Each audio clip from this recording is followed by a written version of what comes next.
So magdadak yung barko namin dito sa Pasir Gudang, Malaysia. Yan, padikit na yung barko.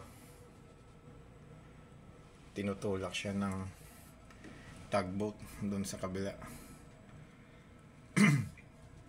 Itong lugar na to, kabilaan na to, yung sa kabilang side is Singapore. Yun yung may building doon sa yung building niyan, Singapore yan. Yung pagitan ng dalawang lugar na to is yung river lang. So dito na side, ayan is Malaysia. Dito sa kabila, yung may building, ayan yung Singapore. Singapore yan dyan. Malaki yan, natabunan lang.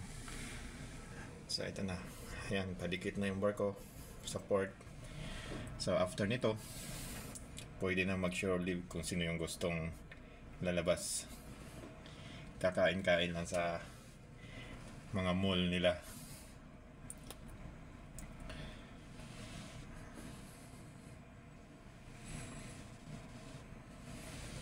Ayan na, nakadikit na.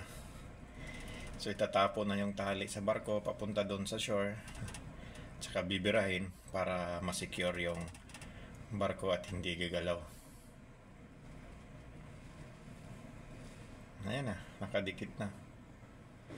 Ang bilis. Ayan na, may magtatapo na ng tali. Yun, tinapon. Kukunin yan ng taga shore,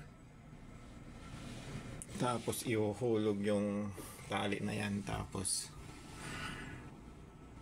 ilalagay nila dun sa hook para masecure yung barko.